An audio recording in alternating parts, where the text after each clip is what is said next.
آج سماج میں زناکاری اور بدکاری عام ہوتی چلی جا رہی ہے، اور آج موبائل کا استعمال زناکاری کے ایک آلے کے طور پر ہو رہا ہے۔ آج موبائل پر ہونے والی ایک چیٹنگ کہاں پر جا کے ختم ہوتی ہے کوئی نہیں جانتا۔ آج کتنے زنا کے واقعات ہوئے جس کی شروعات ایک مس کال سے ہوتی ہے، ایک رانگ نمبر سے آئی ہوئی کال سے ہوتی ہے، ایک غلط نمبر سے آئے ہوئے میسج سے ہوتی ہے۔ میرے پیارے بھائیوں، اسی لیے اللہ قرآن میں جب زنا کا نام لیتا ہے تو یہ نہیں کہتا ہے کہ زنا مت کرو، اللہ فرماتا ہے وَلَا تَقْرَبُوا الزِّنَا إِنَّهُ كَانَ فَاحِشَةً وَسَاءَ سَبِيلًا، میرے بندو تم زنا کے قریب بھی نہ جانا، یہ بڑا گندا کام ہے۔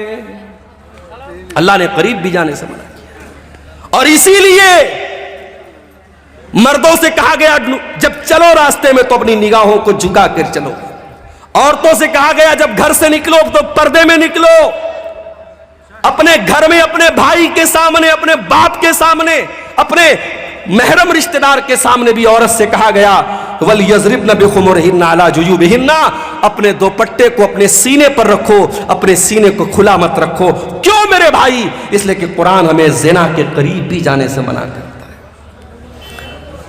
انڈیا کی حکومت نے اجازت دے دی، انڈیا سے کوئی عورت اگر حج کرنے جانا چاہتی ہے، عمرہ کرنے جانا چاہتی ہے، اسے کسی مرد کی ضرورت نہیں ہے، وہ اکیلی جا سکتی ہے، اسے کسی محرم کی ضرورت نہیں ہے۔ مگر آپ کسی عالم سے فتویٰ جا کے پوچھو، کٹیہار کا علاقہ ہے، مولانا رحمت اللہ صاحب بڑے عالم ہیں، شیخ انعام الحق مدنی صاحب بڑے عالم ہیں، اب جا کے پوچھو کہ شیخ صاحب عورت عمرہ کرنے جانا چاہتی ہے، اس کا کوئی محرم رشتہ دار نہیں ہے، کیا کر سکتی ہے؟ علماء جواب دیں گے نہیں کر سکتی ہے۔ کیوں؟ آج کے دور میں کوئی پرانے زمانے کی طرح سفر نہیں ہو رہا ہے، گھوڑے پہ سفر نہیں ہو رہا ہے، اونٹ پہ سفر نہیں ہو رہا ہے، فلائٹ کا سفر ہے۔ باغ ڈوگرا اور کلکتہ سے آپ فلائٹ پکڑیں اور ڈائریکٹ آپ سعودی عرب پہنچ جائیں، ریاض پہنچ جائیں، 4 گھنٹے میں آپ سعودی عرب پہنچ جائیں۔ آج کے دور میں تو کوئی خطرہ نہیں ہے، مگر علماء جواب یہی دیں گے کہ یہ قرآن، یہ نبی کا حکم ہے، یہ شریعت کا حکم ہے، ہمیں اس میں منطق نہیں لگانا ہے، ہمیں اس میں لاجک نہیں لگانا ہے۔ عورت کو اگر عمرہ کرنا ہے، حج کرنا ہے تو اس کا کوئی محرم رشتہ دار ہونا چاہیے یا اس کا شوہر ہونا چاہیے۔ میرے پیارے ساتھیوں، کیوں اسلام نے یہ حکم دیا؟ اس لیے کہ اسلام زنا کے قریب بھی جانے سے ہمیں منع کرتا ہے۔ اللہ نے کہا تھا یا آدم تم اس پیڑ کے قریب بھی نہ جانا، شیطان نے بہکایا اور آدم علیہ السلام نے اور ان کی بیوی حوا نے دونوں نے اس پیڑ کو کھا لیا، اس کے پھل کو کھا لیا۔ اب جیسے ہی دونوں نے پھل کو کھایا، قرآن کیا کہتا ہے؟ فَلَمَّا ذَاقَا الشَّجَرَةَ بَدَتْ لَهُمَا سَوْآتُهُمَا وَطَفِقَا يَقْصِفَانِ عَلَيْهِمَا مِنْ وَرَقِ الْجَنَّةِ، دونوں نے جب اس پیڑ کو کھا لیا تو دونوں کے بدن سے کپڑے اتر گئے اور دونوں ننگے ہو گئے۔ ہمارے باپ آدم بھی ننگے ہو گئے، ہماری ماں حوا بھی ننگی ہو گئی۔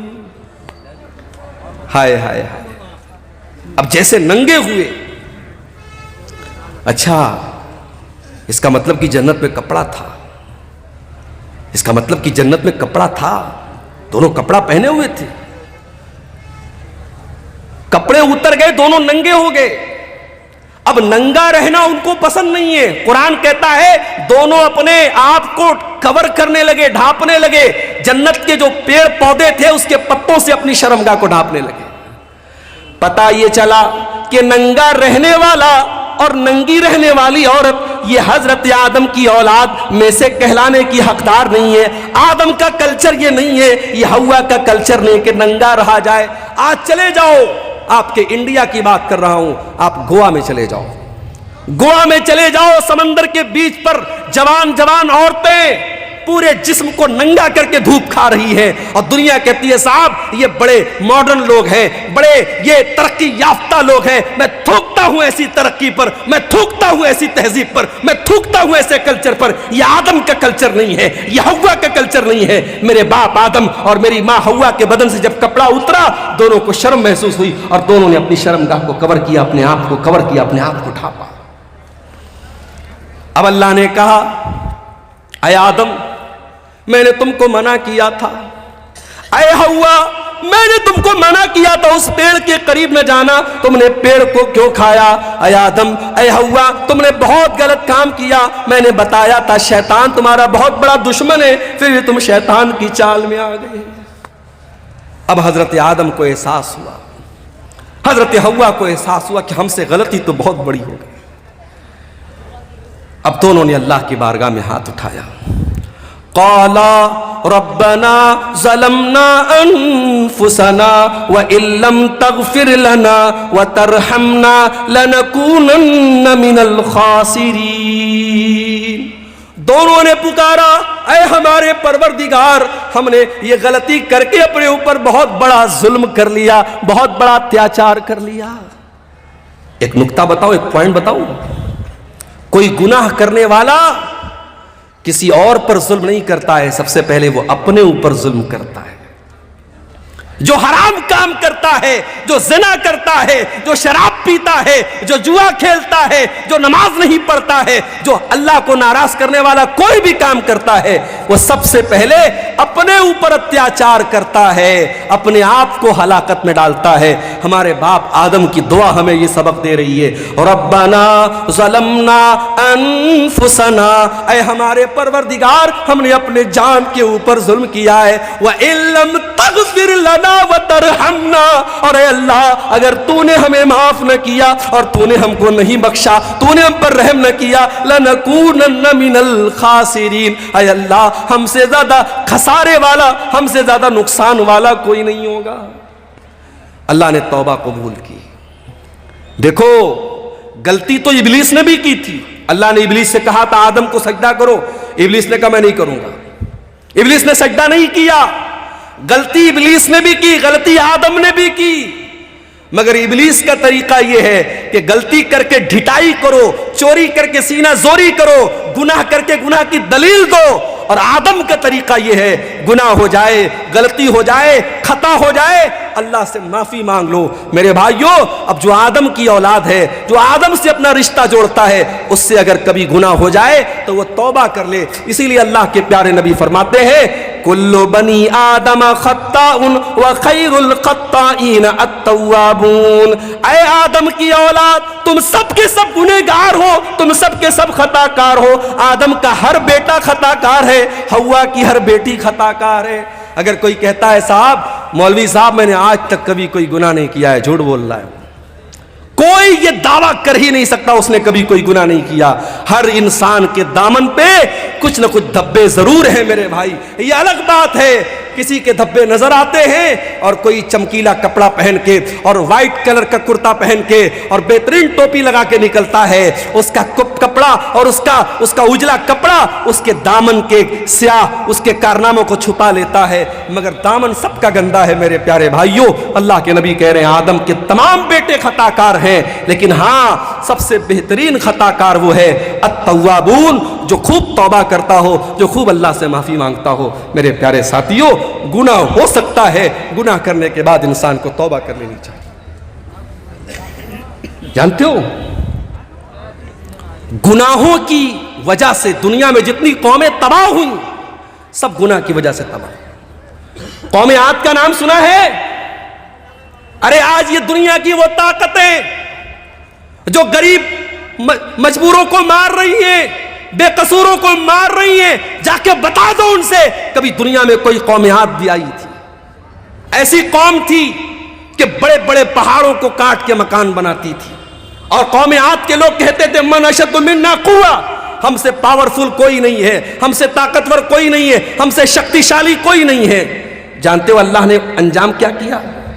فَأَمَّا عَادٌ فَأُهْلِكُوا بِالطَّاغِيَةِ، اللہ نے ایسا عذاب بھیجا کہ آسمان سے قوم عاد کے اوپر ایسی چنگھاڑ کی آواز آئی، ایسی آواز آئی، ان آواز کو سن کر کے ان کے کان کے ساتھ ساتھ ان کے دل بھی پھٹ گئے، ان کے کلیجے پھٹ گئے اور وہ وہیں پر مر گئے۔ ایسی آواز آئی آسمان سے، اپنے آپ کو طاقتور کہنے والے قوم عاد ان کے کلیجے پھٹ گئے اور وہ مرے پڑے رہ گئے۔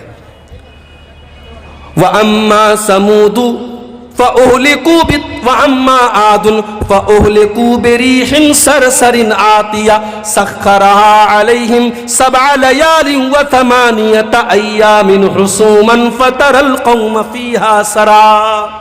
قوم سمود کے اوپر عذاب آیا، آسمان سے آواز آئی، اور قوم عاد کے اوپر کیا عذاب آیا؟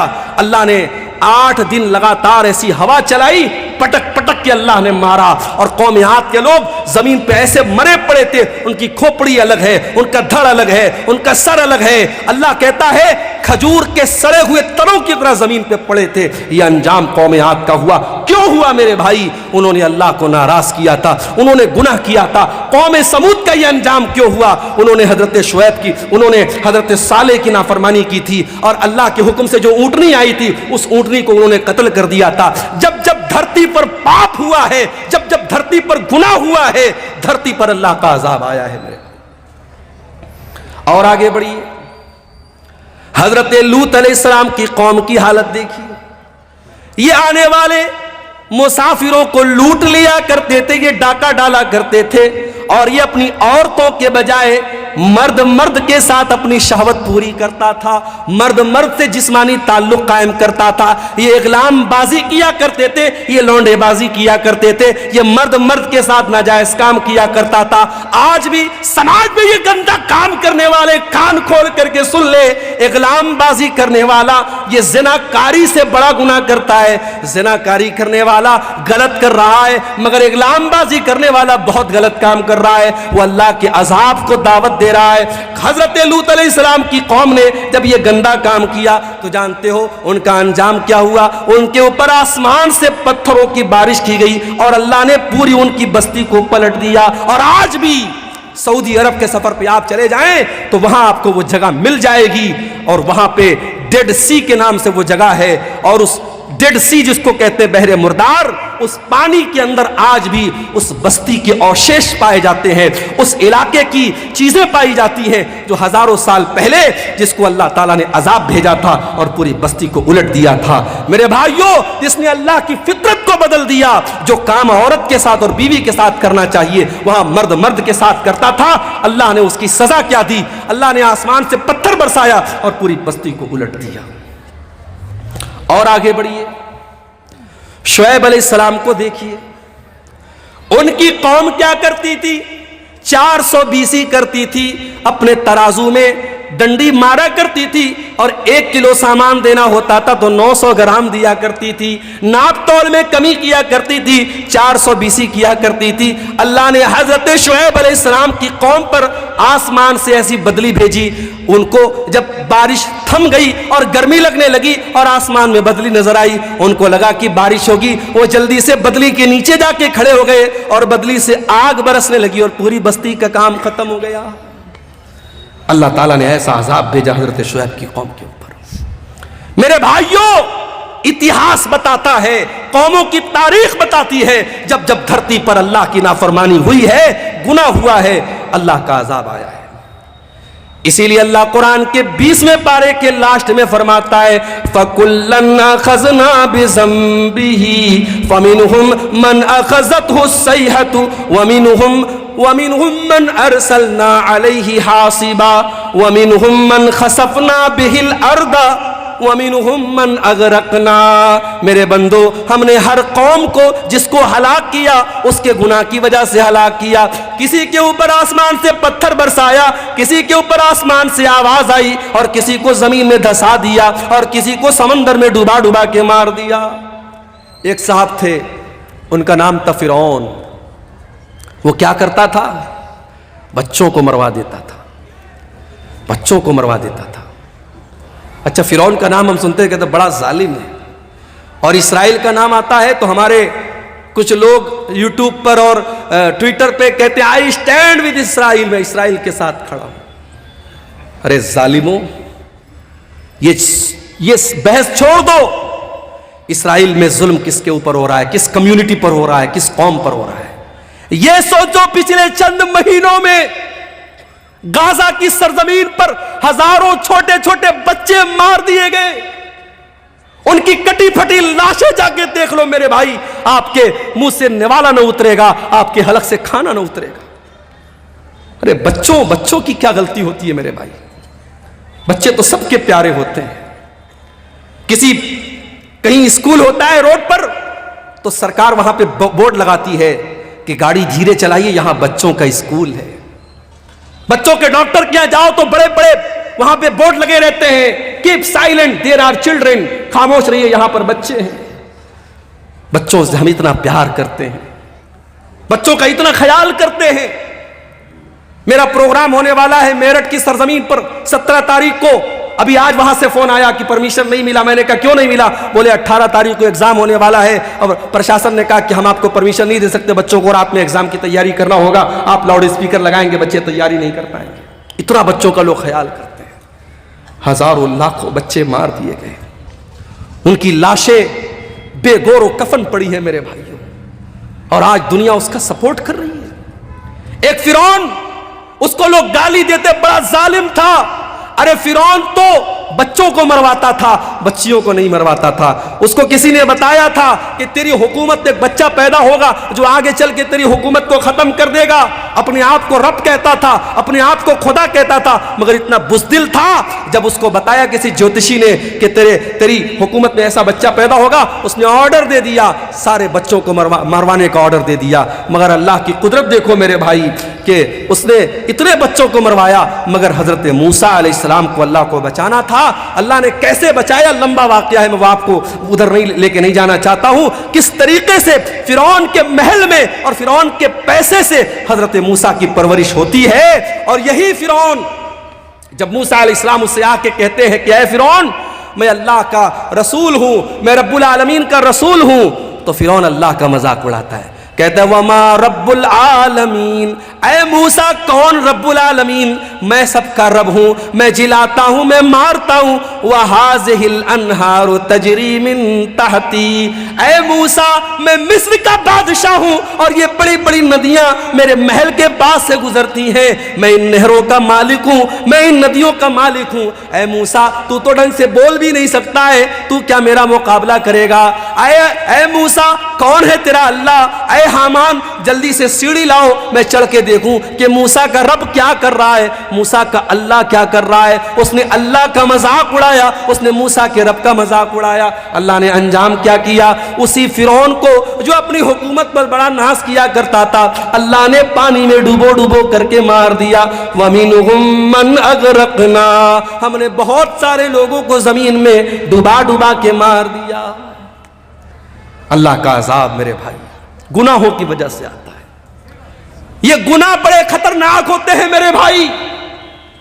ہمارے گھر میں کاکروچ آ جائیں ہم دوا لاتے ہیں, ہمارے کمرے میں چوہا آ جائے ہم چوہے کو پکڑنے کی مشین لاتے ہیں. کیوں؟ کیونکہ ہم یہ مانتے ہیں کہ ہمیں نقصان پہنچا رہا ہے. یہ چوہے ہمارے کھانے پینے کی چیزوں کو قطر جائیں گے, ہمارے کپڑوں کو برباد کر دیں گے, ہم ان کے لیے انتظام کرتے ہیں.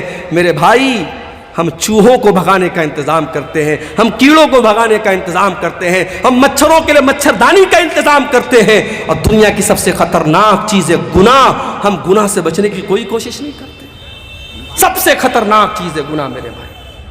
اور جانتے ہو گناہ کا اثر باڈی پر بعد میں پڑتا ہے, گناہ کا اثر سب سے پہلے دل پر پڑتا ہے. اور نوٹ کر لو میری بات, میں نوجوانوں سے کہنا چاہتا ہوں کبھی خوبصورتی پر ناز مت کرنا, کبھی اپنے حسن پر ناز مت کرنا. اللہ کو خوبصورتی اور حسن سے مطلب نہیں ہے, اللہ کو تمہارے دل سے مطلب ہے. ان اللہ لا ينظر الى صورکم واجسامکم, اللہ کے نبی فرماتے ہیں اللہ تمہارے چہروں کو نہیں دیکھتا ہے, اللہ تمہارے جسم کو نہیں دیکھتا ہے, اللہ تمہارے دل کو دیکھتا ہے.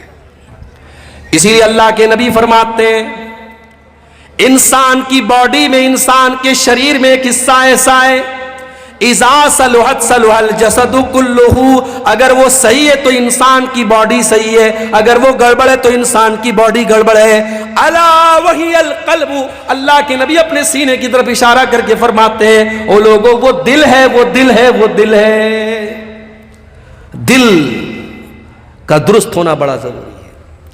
قیامت کے دن اللہ یہ نہیں پوچھے گا تم فیئر اینڈ لولی لگاتے تھے کہ نہیں لگاتے تھے, فیئر اینڈ ہینڈسم لگاتے تھے کہ نہیں لگاتے تھے, تم فیس ماسک سے اپنا منہ دھلتے تھے کہ نہیں دھلتے تھے. میری بہنوں تم کتنی دیر میک اپ کرتی تھی آئینے کے سامنے کھڑے ہو کر کے, اللہ یہ نہیں پوچھے گا, اللہ کیا تو دل دیکھا جائے گا. اسی لیے ابراہیم علیہ السلام دعا کرتے ہیں اے پروردگار ولا تخزنی یوم یبعثون یوم لا ينفع مال ولا بنون الا من اتى اللہ بقلب سلیم. اے اللہ مجھے تو قیامت کے دن رسوا نہ کرنا, مجھے تو قیامت کے دن ذلیل نہ کرنا. اے اللہ قیامت کے دن نہ مال کام آئے گا نہ اولاد کام آئے گی. اے اللہ قیامت کے دن تو وہی کامیاب ہوگا جو صاف ستھرا دل لے کر کے آئے گا. جب انسان گناہ کرتا ہے تو دل ناپاک ہو جاتا ہے, دل گندا ہو جاتا ہے, سب سے پہلے دل پر اثر پڑتا ہے. اسی لیے قرآن کا پہلا پارہ اٹھاؤ. اللہ تعالیٰ جب یہودیوں کے گناہوں کا تذکرہ کرتا ہے, جب یہودیوں کی نافرمانیوں کا تذکرہ کرتا ہے, تو اللہ کیا فرماتا ہے؟ ثم قست قلوبکم من بعد ذالک فہی کالحجارۃ او اشد قسوا. اے یہودیوں تم نے اتنے گناہ کیے, تم نے اتنی نافرمانیاں کی کہ تمہارے دل تو پتھروں سے بھی زیادہ سخت ہو گئے. وَإِنَّ مِنَ الْحِجَارَةِ لَمَا يَتَفَجَّرُ مِنْهُ الْأَنْهَارُ. ارے پتھر تو کچھ ایسے بھی ہوتے ہیں پتھر کے اندر سے نہر جاری ہونے لگتی ہے. وَإِنَّ مِنْهَا لَمَا يَشَّقَّقُ فَيَخْرُجُ مِنْهُ الْمَاءُ. ارے پتھر تو کچھ ایسے بھی ہوتے ہیں پتھر میں سے سوراخ ہو جاتا ہے, پتھر میں سے پانی نکلنے لگتا ہے. وَإِنَّ مِنْهَا لَمَا يَهْبِطُ مِنْ خَشْيَةِ اللَّهِ. اور پتھر تو کچھ ایسے بھی ہوتے ہیں جو اللہ کے خوف سے جھک جاتے ہیں, مگر انسان کا دل جب سخت ہو جاتا ہے تو پتھر سے بھی زیادہ کٹھور ہو جاتا ہے. گناہ سے بچاؤ میرے بھائی اپنے آپ کو. گناہ انسان کے دل کو سخت بنا دیتا ہے. اور یاد رکھو جب گناہ کرتے کرتے انسان کا دل سخت ہو جاتا ہے, پھر عبد الغفار صاحب 1.5 گھنٹے تقریر کریں, مولانا جرجیز صاحب 2 گھنٹے تقریر کر لیں, مولانا معراج ربانی صاحب 3 گھنٹے تقریر کر لیں, کوئی دنیا کا بڑا سے بڑا عالم آ جائے اور تقریریں کرتا رہے, دل کی دنیا نہیں بدلتی ہے کیونکہ دل کالا ہو چکا ہے میرے پیارے. اللہ کے پیارے نبی فرماتے ہیں جب بندہ کوئی گناہ کرتا ہے نُقِطَتْ فِي قَلْبِهِ نُقْطَةٌ سَوْدَاء, اس کے دل کے اوپر ایک کالے رنگ کا دھبا ڈال دیا جاتا ہے, اس کے دل پر ایک کالے رنگ کا دھبا پڑ جاتا ہے.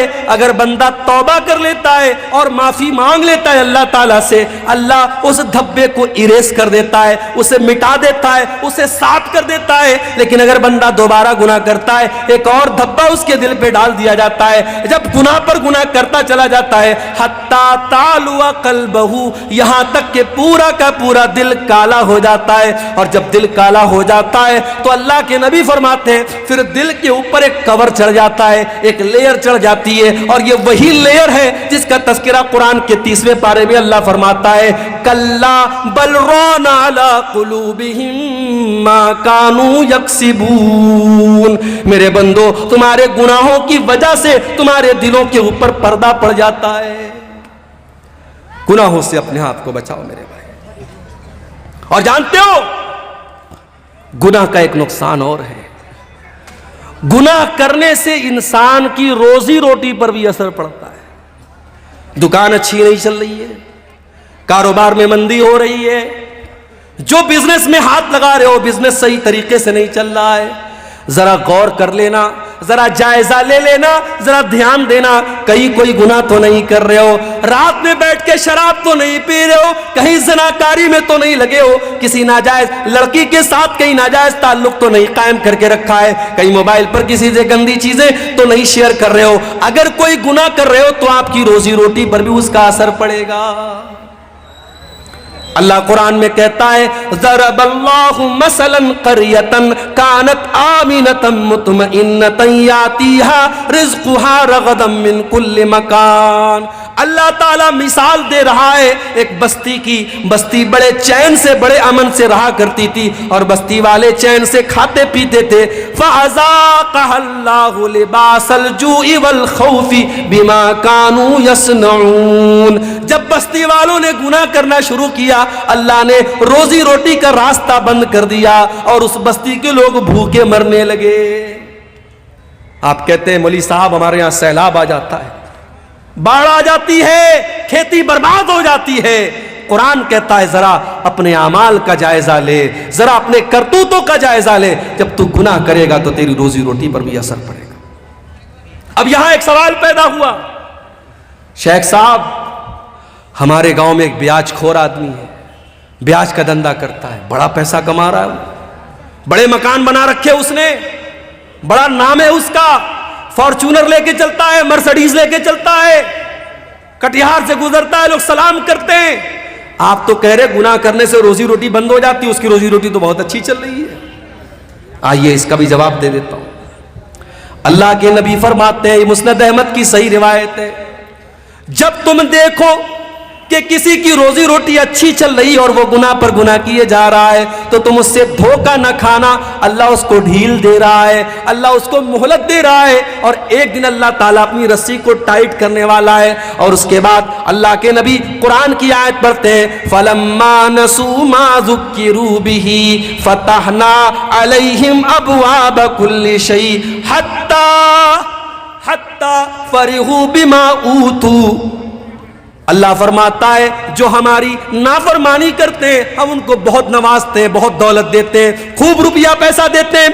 حتی نسوا ما ذکروا بہ، یہاں تک کہ جب وہ اللہ تعالیٰ کی نصیحت کو بھول جاتے ہیں، اخذناہم بغتۃ فاذا ہم مبلسون، ہم اچانک اس کو پکڑ لیتے ہیں اور پھر وہ ہلاک ہو جاتا ہے۔ میرے بھائی، اللہ کی پکڑ بڑی خطرناک ہے، اللہ کی پکڑ بڑی سخت ہے۔ اگر گناہ کے باوجود آپ کی روزی روٹی اچھی چل رہی ہے، آپ کے بچے تندرست ہیں، آپ کا مکان اچھا ہے، آپ کا کاروبار اچھا ہے، تو دھوکے میں نہ پڑے رہنا، جب اللہ کی پکڑ آئے گی تو بھاگنے کا راستہ نہیں ملے گا۔ اور آگے بڑھیے، گناہ کا ایک نقصان اور ہوتا ہے میرے بھائی، گناہ کرنے والا جب گناہ کرتا ہے تو اللہ تبارک و تعالیٰ اسے ذلیل کرتا ہے۔ گناہ کرنے والے کو اللہ تعالیٰ ذلیل کرتا ہے، آج نہیں تو کل وہ ذلیل ہوگا۔ گناہ کرنے والا عزت نہیں پا سکتا ہے۔ آپ پوچھیں گے مولوی صاحب اس کی دلیل کیا ہے؟ دلیل آپ سب کو یاد ہوگی، دعائے قنوت پڑھتے ہو نہیں وتر کی نماز میں؟ کتنے لوگوں کو دعائے قنوت یاد ہے؟ ذرا ہاتھ اٹھاؤ تو دیکھوں بھائی، سیما پور والوں کو کتنے لوگوں کو دعائے قنوت یاد ہے؟ ماشاءاللہ، ایک آدمی نے ہاتھ اٹھایا ہے۔ بند کرا دیجئے بھائی صاحب، جلسہ کرانا۔ اگر اتنے جلسے کرانے کے باوجود اگر آپ کو ویتر میں پڑھی جانے والی دعائے قنوت یاد نہیں ہے تو یہ بہت افسوس کی بات ہے میرے بھائی۔ اس کا مطلب کہ ہم خالی سر ہلانے کے لیے جلسے میں آتے ہیں، ہم کو تو دین کی بیسک بات بھی نہیں معلوم ہے، دعائے قنوت یاد نہیں ہے۔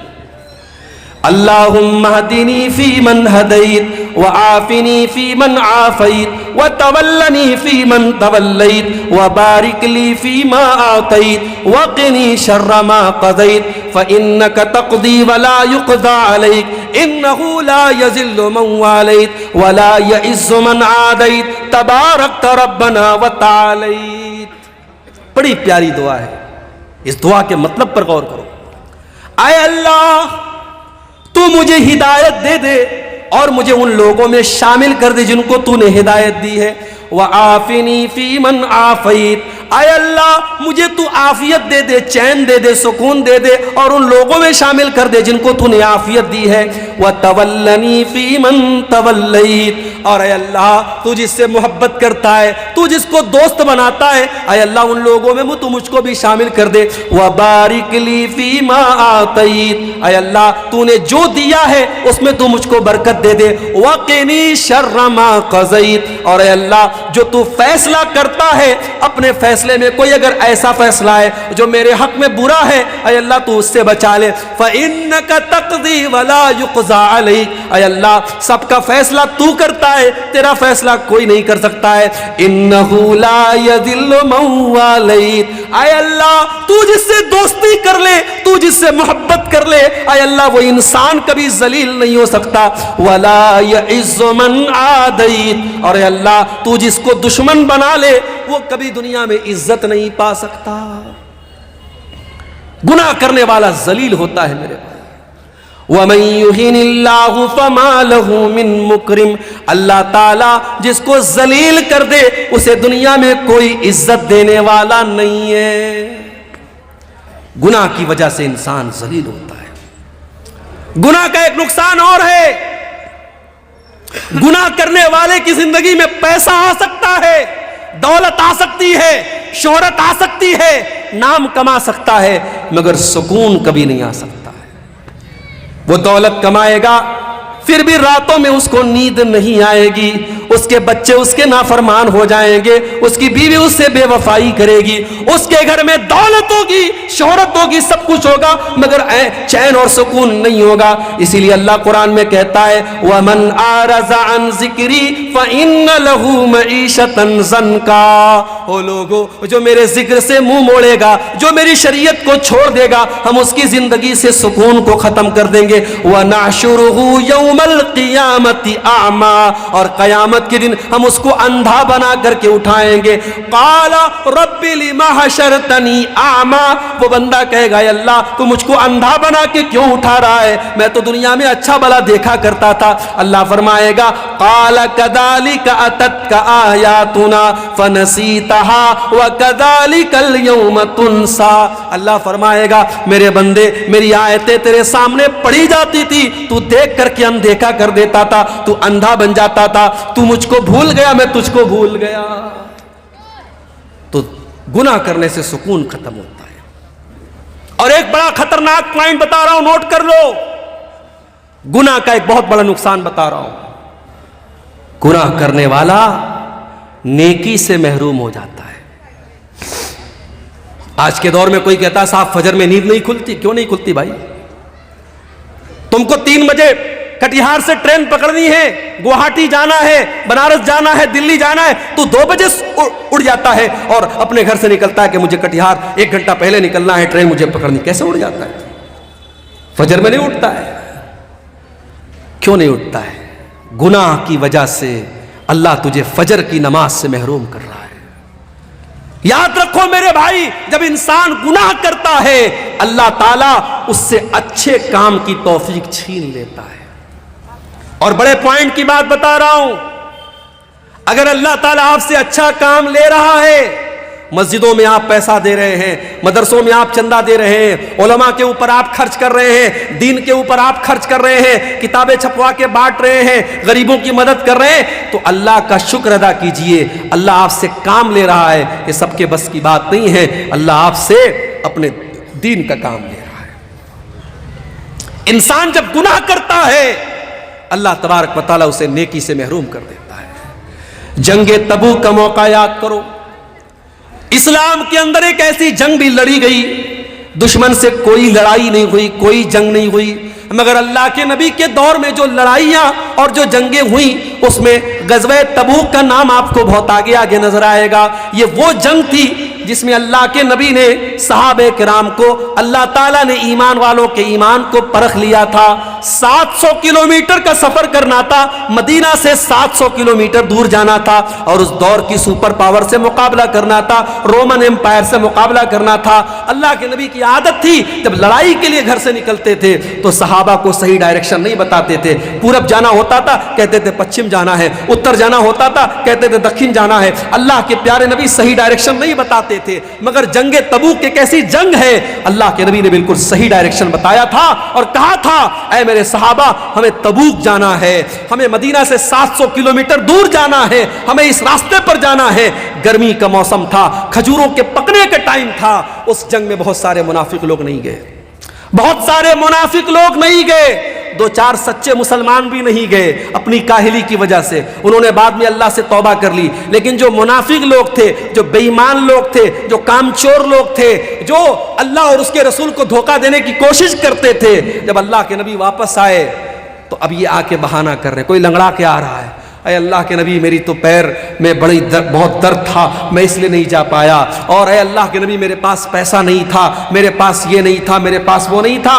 اللہ کے نبی کہتے تھے اچھا بھائی چلو ٹھیک ہے جاؤ جاؤ، تم کو معاف کیا، تم کو معاف کیا، اللہ کے نبی کہہ کے نظر انداز کر دیتے تھے۔ نبی نے تو معاف کر دیا، نبی نے نظر انداز کر دیا، مگر قرآن میں اللہ نے ان منافقوں کی پول کھول دی۔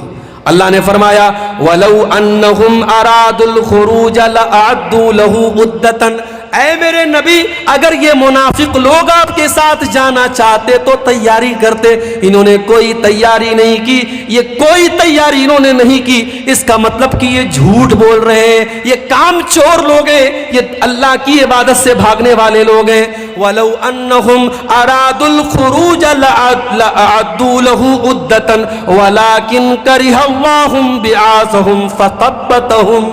اے نبی ان منافقوں کو اللہ تعالیٰ نے محروم کر دیا، یہ چاہتے تب بھی آپ کے ساتھ جا نہیں سکتے تھے، اللہ نے ان کو بٹھا دیا۔ میرے بھائی اگر فجر کی نماز کے لیے آپ کو اگر اٹھنے کا ارادہ ہوتا، 5:30 بجے فجر کی اذان ہونے والی ہے، 5:15 بجے کا آپ اپنے موبائل پر الارم سیٹ کرتے اور 5:15 بجے اٹھ کر کے آپ مسجد میں آتے، جب مؤذن الصلاۃ خیر من النوم کی آواز دیتا آپ کے کانوں میں وہ آواز پڑتی۔ جب آپ نے ارادہ ہی نہیں کیا، جب آپ کا من ہی نہیں تھا، جب آپ نے اس کے بارے میں سیریس اس کو لیا ہی نہیں، تو اللہ آپ سے اس کی توفیق کیوں دے گا؟ اسی لیے حضرت فضیل ابن عیاض کہا کرتے تھے کہ اگر تم رات میں تہجد کی نماز نہ پڑھ سکو اور نیکی کا کام نہ کر سکو تو ذرا غور کرنا، فَعْلَمْ أَنَّكَ مُقَبَّلٌ قَبَّلَتْكَ ذُنُوبُكَ، تو سمجھ لینا کہ تمہارے گناہوں نے تم کو جکڑ لیا ہے، تم اپنے گناہوں کے بندھن میں بندھے ہوئے ہو۔ میرے بھائیوں اپنے آپ کو گناہوں کے بندھن سے مکت کرو، جب تک گناہوں کے بندھن میں ہم بندھے رہیں گے اللہ تعالیٰ نیکی کی توفیق ہم کو نہیں دے گا۔ اب 2-3 چیزیں اور بیان کر کے بات ختم کر رہا ہوں۔ گناہ کرنے والا جب گناہ کرتا ہے، نوٹ کر لو میری بات، گناہ کرنے سے دشمنی بڑھتی ہے، نفرت بڑھتی ہے۔ 2 دوستوں میں درار پیدا کیوں ہوتی ہے؟ گناہ کی وجہ سے۔ 2 رشتہ داروں میں پھوٹ کیوں پڑتی ہے؟ گناہ کی وجہ سے۔ اللہ کے نبی فرماتے ما تواد اسنانی، جب 2 لوگ ایک دوسرے سے محبت کرتے ہیں، جب 2 لوگ ایک دوسرے سے دوستی کرتے ہیں، تعلق قائم کرتے ہیں، جب 2 لوگ ایک دوسرے سے محبت کرتے ہیں، ان کے درمیان نفرت تب پیدا ہوتی ہے جب دونوں میں سے کوئی ایک اللہ کو ناراض کرتا ہے، جب کوئی گناہ کا کام کرتا ہے تو دوستی ٹوٹ جاتی ہے۔ ایک مثال دوں آپ کو، رمضان آنے والا ہے، رمضان کے اندر ایک رات ہے شب قدر۔ ایک رات کی فضیلت یہ ہے 1000 مہینوں سے بہتر ہے۔ 1000 مہینے میں کیلکولیٹ کرو گے کیلکولیٹر پر 84 سال، کیا مطلب؟ ایک رات میں قرآن پڑھو گے ثواب ملے گا 84 سال قرآن پڑھنے سے بھی زیادہ۔ ایک رات نماز پڑھو گے 84 سال نماز پڑھنے سے زیادہ ثواب ملے گا۔ یہ شب قدر کی فضیلت ہے۔ اب میں آپ سے پوچھتا ہوں کون سی رات شب قدر ہے؟ مولوی صاحب نہیں پتا، اتنا پتا ہے رمضان کے آخری عشرے کی کسی ایک رات میں ہے، لیکن کون سی رات ہے نہیں پتا۔ جانتے ہو شب قدر کون سی رات ہے؟ یہ علم اللہ تعالیٰ دنیا میں اتارنے والا تھا، مگر 2 صحابی آپس میں لڑ پڑے تو اللہ تعالیٰ نے اس علم کو اٹھا لیا۔ اگر وہ نہ لڑے ہوتے اور آپس میں اختلاف نہ کیا ہوتا انہوں نے شب قدر کے بارے میں، تو اللہ تعالیٰ ایگزیکٹ بتا دیتا کہ 25ویں رات شب قدر ہے یا 27ویں رات شب قدر ہے یا 23ویں رات شب قدر ہے۔ 2 لوگوں نے جھگڑا کیا، اللہ نے شب قدر کا علم اٹھا لیا۔ اختلاف ہمیشہ جب انسان گناہ کرتا ہے تو اختلاف پیدا ہوتا ہے میرے پیارے ساتھی۔ اسی لیے اللہ کے نبی جب نماز کھڑی ہوتی تھی صحابہ کرام سے کہا کرتے تھے اقیموا صفوفکم، اے میرے صحابہ نماز صحیح کر لو، صفیں درست کر لو، اے میرے صحابہ اپنی صفوں کو درست کر لو، لتقیمن صفوفکم او لیخالفن اللہ بین قلوبکم، اے میرے صحابہ تم اپنی صفوں کو سیدھا نہیں کرو گے تو اللہ تعالیٰ تمہارے دلوں کے بیچ میں دوری پیدا کر دے گا۔ یعنی ایک سنت آپ چھوڑیں گے نماز کے اندر، اگر سب کو سیدھا نہیں کریں گے اور قدم سے قدم اور کندھے سے کندھا ملا کے کھڑے نہیں ہوں گے تو اللہ تعالیٰ دل میں دوری پیدا کر دے گا۔ اور آج دوری پیدا ہو گئی ہے میرے بھائی۔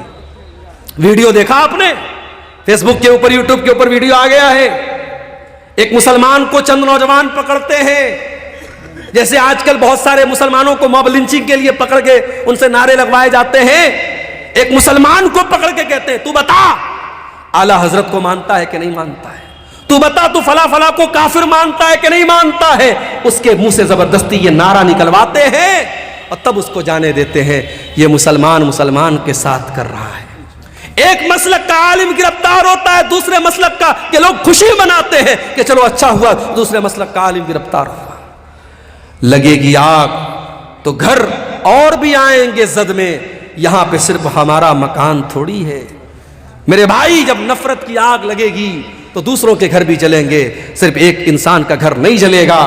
اگر آج جماعت اہل حدیث کا کوئی عالم اگر مصیبت میں ہے اور دوسرے مسلک کے لوگ خوشی منا رہے ہیں صاحب چلو اہل حدیثوں کا مولوی گرفتار ہو گیا اور مصیبت میں پھنس گیا, تو آج ہم نے دیکھا ابھی حال میں معاملہ پیش آیا, مفتی سلمان اظہری صاحب جو ہے ممبئی کے بریلوی مسلک کے عالم ہیں, ہمارا ان سے عقیدے کا اختلاف ہے, مسلک کا اختلاف ہے, لیکن وہ اپنی جگہ ہے. لیکن بہرحال وہ مسلمانوں کے ایک جماعت کے عالم ہیں. ان کو ابھی جوناگڑھ کے اندر انہوں نے ایک بیان میں ایک شعر پڑھا تھا, اس شعر کی وجہ سے ان کو اریسٹ کر لیا پولیس نے, حالانکہ ضمانت مل گئی ہے, فی الحال وہ رہا ہو گئے, لیکن ابھی کیس چل رہا ہے. میرے بھائیوں یہ حالات ہیں, یہ حالات ہیں. ڈاکٹر ذاکر نائک کے اوپر مسائل آئے, مصیبتیں آئیں, آج وہ بیچارے انڈیا کے باہر ہیں. ان کو لے کر کے کتنے لوگوں نے بڑی خوشی منائی کہ چلو بھائی ڈاکٹر ذاکر نائک اریسٹ ہو گئے, باہر چلے گئے اور انڈیا سے باہر چلے گئے, لوگوں نے خوشی منائی. ان کا ادارہ بند ہو گیا, ان کا اسکول بند ہو گیا, ان کا چینل بین کر دیا, لوگوں نے خوشی منائی تھی. میرے پیارے ساتھیوں, یہ آپس میں نفرت اور عداوت کیوں پیدا ہوتی ہے؟ جب انسان گناہ کرتا ہے, گناہوں کی وجہ سے انسان کے دل میں دوریاں پیدا ہوتی ہیں. اور جانتے ہو ایک نقصان اور ہے گناہ کا, جب انسان گناہ کرتا ہے تو اس کے بیوی اور بچوں کے اخلاق پر بھی اثر پڑتا ہے. بچے نافرمان کیوں ہیں؟ بیوی نافرمان کیوں ہے؟ کبھی غور کرنا, باپ گٹکھا کھا رہا ہے, باپ بیڑی پی رہا ہے, باپ سگریٹ پی رہا ہے, باپ شراب پی رہا ہے, اور یہ امید کرتا ہے میرا بیٹا 5 ٹائم کا نمازی ہو سکتا ہے, پاسبل ہے. لیکن اگر باپ اگر بدچلن ہے تو اولاد بھی بدچلن ہوگی میرے بھائی. اگر ماں بدچلن ہے تو بیٹیاں بھی بدچلن ہوگی. ماں باپ کا اثر پڑتا ہے بچوں کے اوپر. اس لیے اگر چاہتے ہو ہمارے بچے صحیح ہو جائیں, ہماری بیٹیاں صحیح ہو جائیں, تو اپنے اخلاق اور کردار کو ہمیں اچھا بنانا پڑے گا.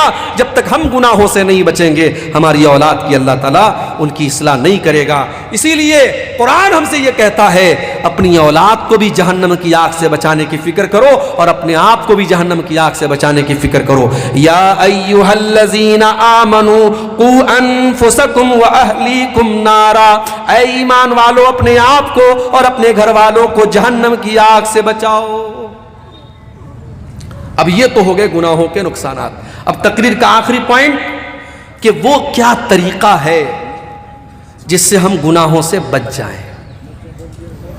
کیا ایسا کریں ہم کہ ہم گناہوں سے بچ جائیں؟ قرآن ہمیں طریقہ بتاتا ہے.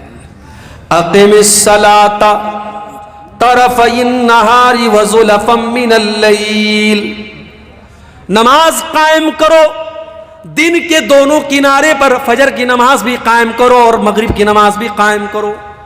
دن کے دونوں کناروں پر نماز قائم کرو. وَزُلَفًا مِّنَ اللَّيْلِ, اور رات کے کچھ حصے میں بھی نماز قائم کرو, یعنی عشاء کی نماز بھی پڑھو. یا 3 نمازوں کا ذکر ہوا, حالانکہ نماز 5 ٹائم کی ہے. اللہ کہہ رہا ہے دن کے دونوں حصے پہ نماز قائم کرو اور رات کے حصے میں نماز قائم کرو. اِنَّ الْحَسَنَاتِ يُذْهِبْنَ السَّيِّئَاتِ, کیونکہ نیکی کرنے سے گناہ مٹ جاتے ہیں. جب آپ نماز کی پابندی کریں گے آٹومیٹک بہت سارے گناہوں سے بچیں گے. ہمارے بہت سارے نوجوان میں جانتا ہوں انٹرنیٹ کا دور ہے, موبائل پر گندی چیزیں دیکھ رہے ہیں, گندی عادتوں میں پڑے ہوئے ہیں. کبھی کبھی میرے پاس واٹس ایپ پر ایسے نوجوانوں کا میسج بھی آتا ہے, شیخ صاحب ایک گندی عادت میں پڑا ہوا ہوں, دعا کر دیجئے میرے لیے, اللہ مجھے اصلاح, مجھے کوئی طریقہ بتا دیجئے. طریقہ میں قرآن کا آپ کو بتاتا ہوں, قرآن کا طریقہ آپ کو بتاتا ہوں. اقم الصلاۃ ان الصلاۃ تنہی عن الفحشاء والمنکر, نماز قائم کرو, بے شک نماز آپ کو بے حیائی سے اور برائی سے روکے گی. بے حیائی اور برائی سے نماز روکے گی میرے بھائی. جب آپ نماز کی پابندی کریں گے آٹومیٹک بہت ساری گندگی سے, آپ شراب پینے والا اگر شراب بھی پی رہا ہے اور نماز بھی پڑھ رہا ہے, دونوں ایک ساتھ نہیں چل سکتے. جب نماز کی پابندی کرے گا تو شراب کے اڈے پر نہیں جائے گا. جب وہ اپنے دل میں یہ طے کر لے گا مجھے 5 ٹائم نماز پڑھنا ہے, جب دوست لوگ کہیں گے چلو شراب کے اڈے پہ چلو, کہے گا نہیں یار شراب پی لوں گا تو عشاء کیسے پڑھوں گا, فجر کیسے پڑھوں گا, شراب کی عادت چھوٹ جائے گی.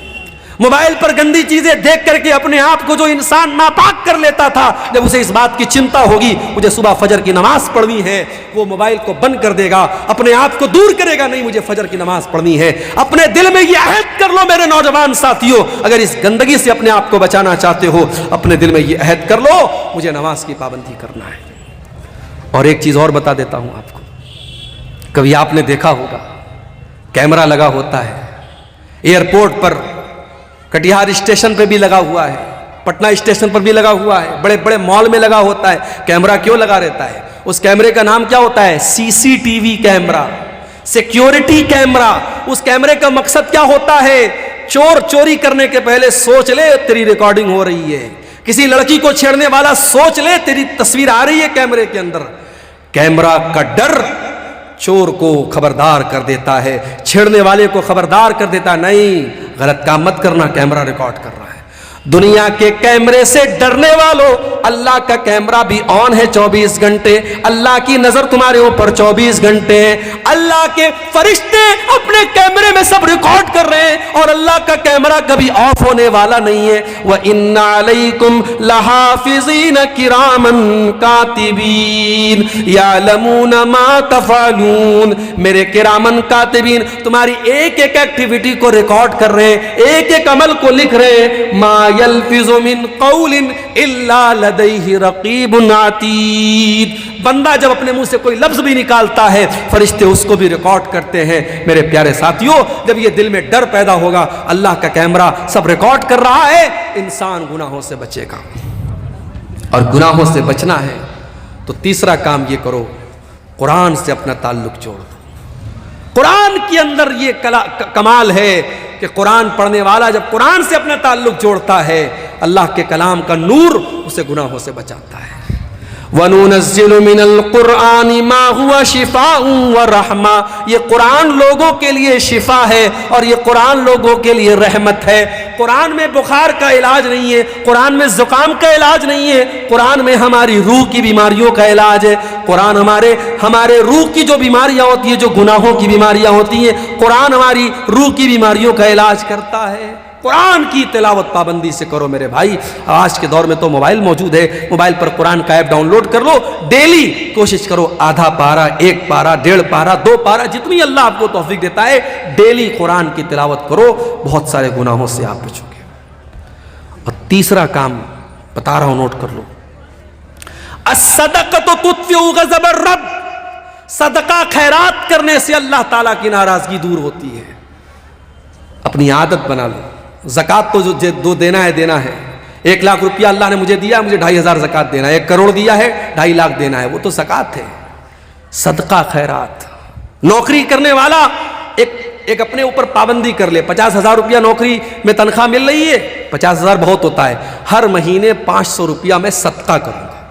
زکوٰۃ جو سال میں دیتا ہوں وہ الگ ہے، صدقہ کروں گا۔ دکاندار ہے، دکان پر ڈیلی 1000 کی بکری کرتا ہے، طے کر لے 1000 کی بکری ہو رہی ہے، 50 روپیہ روز صدقہ کروں گا۔ صدقہ کرنے کو اپنی زندگی کی عادت بنا لو، اور میں اپنا پرسنل ایکسپیرینس آپ کو بتا رہا ہوں، بہت ساری مصیبتوں کو اللہ ٹال دے گا، بہت سارے گناہوں سے بچائے گا، بہت سارے ایکسیڈنٹ سے اللہ تعالیٰ آپ کو بچائے گا۔ میں نے زندگی میں تجربہ کیا ہے، صدقہ خیرات کرنے سے اللہ تعالیٰ بہت سارے مصیبتوں سے اور گناہوں سے ہمیں بچاتا ہے میرے بھائی۔ اور پھر بھی اگر گناہ ہو جائے توبہ کر لو میرے بھائی۔ وَمَن لَّمْ يَتُبْ فَأُولَٰئِكَ هُمُ الظَّالِمُونَ، جو توبہ نہیں کرے گا وہ بہت بڑا ظالم ہے، توبہ کرنے والا ظالم نہیں ہے۔ تو لوگ ایک کہاوت ہے کہ صبح کا بھولا شام کو لوٹ آئے تو اسے بھولا نہیں کہتے۔ اگر کوئی سدھر جائے تو لوگ کہتے ہیں یار سدھر گیا، مگر جو سدھر جائے، جو سچی توبہ کر لے، اللہ کا قانون نرالا ہے، اللہ کی رحمت نرالی ہے، جو سچے دل سے توبہ کر لے اس کا انجام کیا ہوگا؟ فَأُولَٰئِكَ يُبَدِّلُ اللَّهُ سَيِّئَاتِهِمْ حَسَنَاتٍ، جو سچے دل سے توبہ کرے گا اللہ تعالیٰ اس کے گناہوں کو نیکیوں میں بدل دے گا۔ کل تک اس نے جتنے گناہ کیے ہیں اللہ اس کے گناہوں کو کنورٹ کر دے گا نیکیوں میں، اس کے نام اعمال میں نیکیاں لکھ دی جائیں گی اگر سچی توبہ کرے گا۔ اور سچی توبہ کس کو کہتے ہیں؟ یہ آخری بات بتا رہا ہوں، اس کو نوٹ کر لو اور بات ختم کرتے ہیں۔ میں بھی بیمار ہو گیا، آج اتفاق سے منیہاری گھاٹ سے کٹیہار تک بائک پر بیٹھ کے آیا، ٹھنڈی ٹھنڈی ہوائیں چل رہی تھی، سردی کا کافی اثر ہو گیا، مجھے تو لگا کہ تقریر بھی ہو پائے گی کہ نہیں ہو پائے گی، لیکن اللہ جزائے خیر دے، یہاں کے لوگوں نے دوا وغیرہ کھلائی اور وکس وغیرہ کی بھاپ لے کے میں آیا تو آپ کے سامنے میں تقریر کر پایا ہوں۔ یہ اللہ کی توفیق ہے میرے بھائی، اور آپ لوگوں کی محبت ہے کہ میں نے آپ کے سامنے اتنی باتیں رکھ دی۔ یہ آخری بات بیان کر کے بات ختم کر رہا ہوں کہ جب ہم توبہ کریں تو قرآن کہتا ہے صرف توبہ نہیں کرنا ہے، توبوا الی اللہ توبۃ نصوحا، سچی توبہ کرنا ہے۔ سچی توبہ کیسی ہوتی ہے؟ نوٹ کر لو، سچی توبہ وہ ہوتی ہے جس کے اندر 3 کنڈیشن پائی جائے۔ پہلی کنڈیشن یہ ہے آپ جس گناہ سے توبہ کر رہے ہیں اس گناہ کو چھوڑ دیجئے۔ شرابی توبہ کرنا چاہتا ہے شراب چھوڑ دے، زانی توبہ کرنا چاہتا ہے زنا چھوڑ دے، بے نمازی توبہ کرنا چاہتا ہے نماز پڑھنا شروع کر دے۔ جس گناہ میں آپ مبتلا ہے پہلے اس گناہ کو چھوڑ دیجئے، پہلا کام۔ دوسرا کام، اپنے گناہ پر شرمندگی محسوس ہے، یار میں غلط کرتا تھا، مجھے ایسا نہیں کرنا چاہیے تھا، یہ احساس ہونا چاہیے۔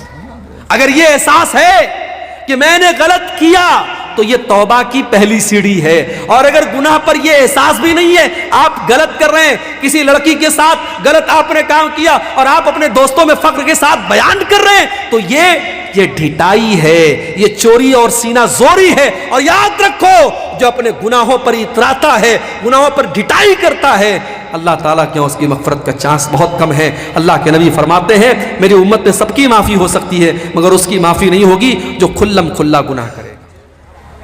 جتنی دیر اللہ مجھے توفیق دے گا میں تقریر کروں گا، آپ سنیں گے۔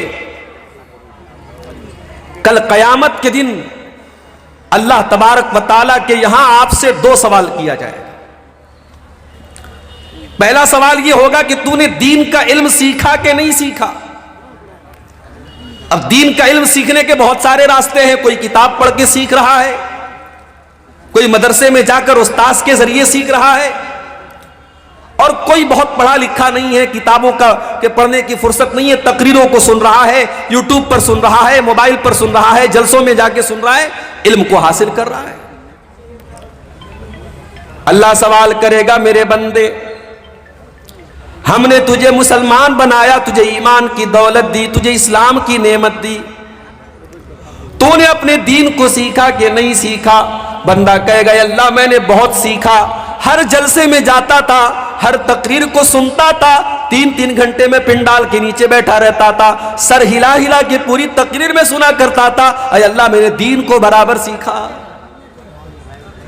دوسرا سوال ہوگا وَمَاذَا عَمِلَ فِي مَا عَلِمَ، میرے بندے تو نے جو علم حاصل کیا اس علم کے اوپر تو نے عمل کتنا کیا؟ میرے بھائیوں مجھے معاف کرنا، اس سوال کے جواب میں ہم فیل ہو جائیں گے اگر ہم جلسوں کی تقریروں کو ہم نے انٹرٹینمنٹ کا ذریعہ بنایا ہے۔ یہ اہل حدیث کا جلسہ ہے، علماء یہاں قرآن بیان کر رہے ہیں، نبی کی حدیثیں بیان کر رہے ہیں، یہاں آپ کو دین سکھایا جا رہا ہے، اس لیے نہیں کہ آپ ایک کان سے سن کر کے دوسرے کان سے اڑا دیں، اس لیے سکھایا جا رہا ہے تاکہ آپ دین کو سیکھ کر کے اس کے اوپر عمل کریں۔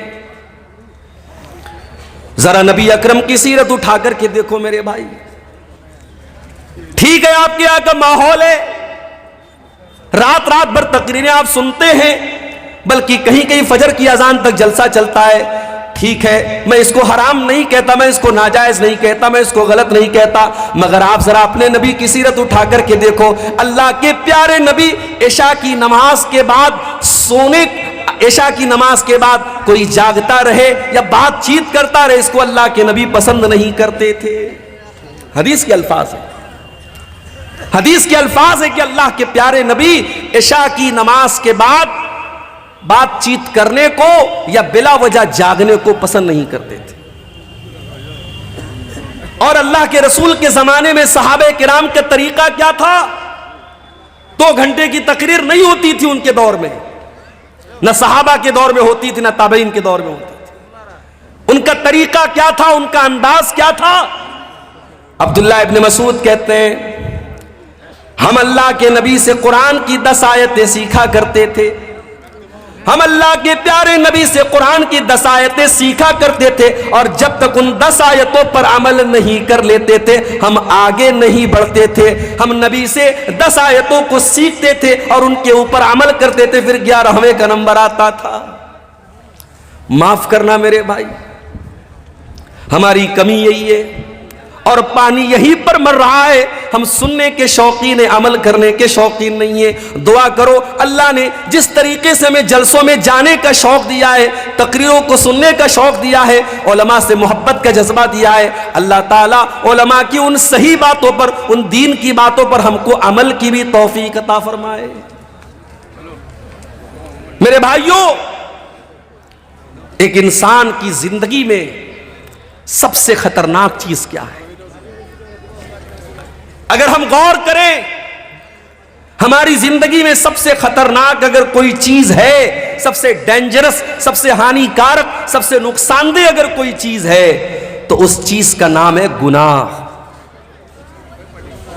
بھائی جو چیز آپ کو اللہ سے دور کر دے، جو چیز آپ کو شیطان کی گود میں لے جا کے بٹھا دے، جس چیز کی وجہ سے قیامت کے دن آپ ناکام ہو جائیں، وہ چیز آپ کے لیے کبھی فائدے مند نہیں ہو سکتی، وہ دنیا کی سب سے خطرناک چیز ہے۔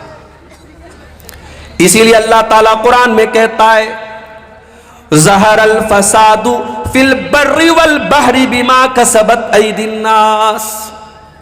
میرے بندو، خشکی کے اندر، تری کے اندر، زمین کے اوپر اور سمندر کے اندر جہاں پر بھی تم کو فساد نظر آ رہا ہے، جہاں پر بھی تم کو بگاڑ نظر آ رہا ہے، جہاں پر بھی تم کو تباہی نظر آ رہی ہے، بما کسبت ایدی الناس، یہ لوگوں کے کرتوتوں کا نتیجہ ہے، یہ لوگوں کے گناہوں کا نتیجہ ہے، یہ لوگوں کی بدعمالیوں کا نتیجہ ہے۔ اور آگے اللہ کیا کہتا ہے؟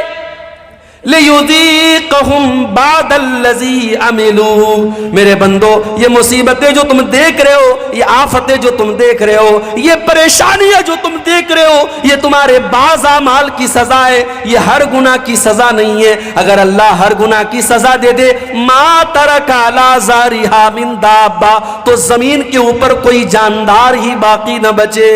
کچھ گناہوں کی سزا اللہ دنیا میں دیتا ہے، مصیبتوں کی شکل میں، پریشانیوں کی شکل میں، تباہی کی شکل میں۔ اس کا مطلب یہ ہوا کہ کائنات میں جہاں پر بھی بگاڑ نظر آ رہا ہے، اس کے پیچھے ریزن کیا ہے، کارن کیا ہے، وجہ کیا ہے؟ انسان کے گناہ ہے، انسان کی نافرمانیاں ہیں۔ اور آگے بڑھیے،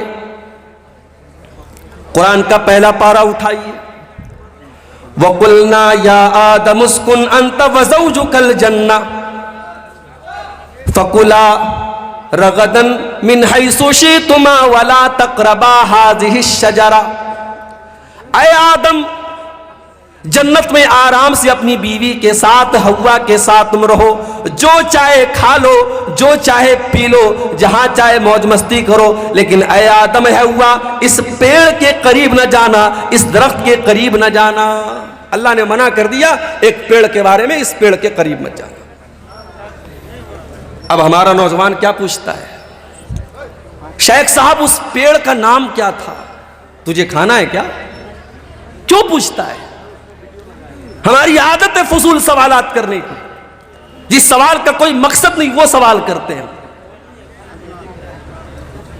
آدم علیہ السلام کو اللہ تعالیٰ نے ایک پیڑ کے قریب جانے سے منع کیا، پیڑ کس چیز کا تھا، اس کا کیا مطلب ہے؟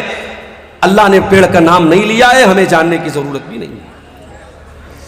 اللہ نے کہا آدم، اے حوا، اس پیڑ کے قریب نہ جانا، اگر جاؤ گے فَتَكُونَا مِنَ الظَّالِمِينَ، تو تم ظالموں میں سے ہو جاؤ گے۔ فَأَزَلَّهُمَا الشَّيْطَانُ عَنْهَا فَأَخْرَجَهُمَا مِمَّا كَانَا فِيهِ۔ شیطان نے ہمارے باپ آدم کو اور ہماری ماں حوا کو، دونوں کو بہکا دیا۔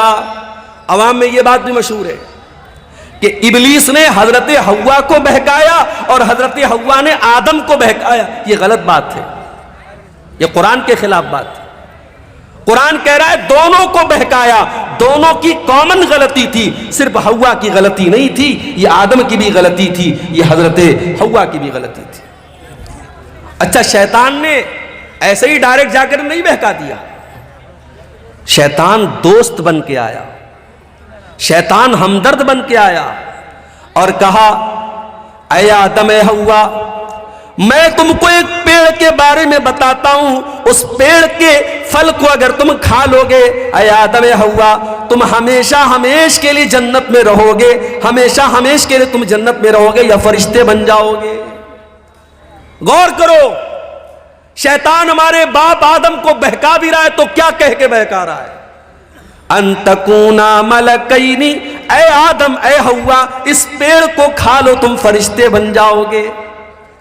آدم علیہ السلام کو یہ نہ سمجھ میں آیا کہ اللہ تعالیٰ نے میرا مقام تو یہ بنایا کہ جب مجھے پیدا کیا تو فرشتوں کو حکم دیا کہ آدم کے آگے سجدہ کرو، اور شیطان مجھ سے کہہ رہا ہے اے آدم تو اس پیڑ کو کھا جاؤ تو تم فرشتے بن جاؤ گے اور ہمیشہ ہمیش جنت میں رہو گے۔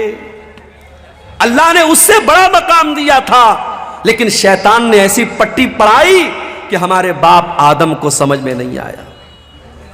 پتہ یہ چلا میرے بھائی، ہم اسی آدم کی اولاد ہیں اور ہم بھی شیطان کے آگے بے بس ہو جاتے ہیں اور کمزور پڑ جاتے ہیں اور اکثر شیطان کی چالوں میں آ جاتے ہیں۔ اور یہ بھی پتا چلا شیطان دشمن بن کر کے نہیں آتا، شیطان دوست بن کر کے آتا ہے۔ وَقَاسَمَهُمَا إِنِّي لَكُمَا لَمِنَ النَّاصِحِينَ، شیطان نے قسم کھائی، کہا اے آدم میں قسم کھاتا ہوں اللہ کی، میں تمہارا بھلا چاہتا ہوں، میں تمہارا برا نہیں چاہتا۔ ہمارے سامنے کوئی اللہ کی قسم کھا لے، میں مارکیٹ میں جاتا ہوں، سامان خرید لیا، سامان کا ریٹ پوچھا دکاندار سے، اس نے کہا 100 روپے کا ہے، مجھے لگا یار کچھ مہنگا مل رہا ہے، میں نے کہا یار 90 کا دے دو، کہتا ہے مولوی صاحب اللہ کی قسم میں نے 80 کا خریدا ہے۔ اب مولوی صاحب دکان پر گئے، دکاندار نے اللہ کی قسم کھا لی تو مولوی صاحب تو بیچارے مولوی صاحب ہوتے ہیں، اللہ کا نام سن کے پگھل جاتے کہ بیچارہ قسم کھا رہا ہے تو جھوٹ تو نہیں بول رہا ہوگا۔ اللہ والے اللہ کے نام پر بڑی آسانی سے بیوقوف بن جاتے ہیں، یہ جملہ نوٹ کر لو، اللہ والے اللہ کے نام پر بہت آسانی سے بیوقوف بن جاتے ہیں۔ حیدرآباد جیسی سرزمین پر میں گیا، وہاں لوگوں نے بتایا مولوی صاحب بڑی بڑی داڑھی والے اور ماتھے پر سجدے کا نشان رکھنے والے، آج بزنس میں حالت یہ ہے لاکھوں اور کروڑوں کا لوگوں کا مال لے کر کے بیٹھے ہوئے ہیں، دکان بند کر کے غائب ہیں اور لوگ پریشان ہیں، کتنے لوگوں نے مال بیچا ہے، پیسہ لینے کے لیے جا رہے تو دکان بند ہے، داڑھی اتنی بڑی ہے اور سجدے کا نشان اتنا بڑا ہے، آدمی دھوکہ کھا گیا کہ اتنا نیک انسان ہے، یہ تو فراڈ نہیں کرے گا، یہ تو دھوکہ نہیں کرے گا۔ میرے بھائیوں، اللہ والے اللہ کے نام پر بڑی آسانی سے بیوقوف بن جاتے ہیں۔ ابلیس نے قسم کھائی، کہا میں تمہاری بھلائی چاہتا ہوں۔ آدم علیہ السلام نے اس کی بات مان لی اور اس پیڑ کو کھا لیا جس پیڑ کے قریب بھی جانے سے اللہ نے منع کیا تھا۔ اچھا اللہ نے یہ نہیں کہا تھا مت کھاؤ، اللہ نے یہ بھی نہیں کہا اے آدم پھل مت توڑو، اللہ نے کہا پھل کے قریب بھی مت جاؤ۔ آپ کہیں دیکھتے ہوں گے جہاں الیکٹرک پول ہوتا ہے اور وہاں پہ کرنٹ اور پاور ہوتا ہے تو اس پہ لکھا رہتا ہے خطرہ، بڑے بڑے دو اس میں کھوپڑی بنی رہتی ہے اور دو ہڈیاں بنی رہتی ہیں اور بیچ میں لکھا رہتا ہے خطرہ، تاکہ آدمی دور سے الرٹ ہو جائے کہ اس میں خطرہ ہے۔ جس گناہ کے بارے میں اللہ کہہ دے قریب مت جاؤ، اس کے قریب بھی نہیں جانا چاہیے۔ میرے نوجوان ساتھیوں،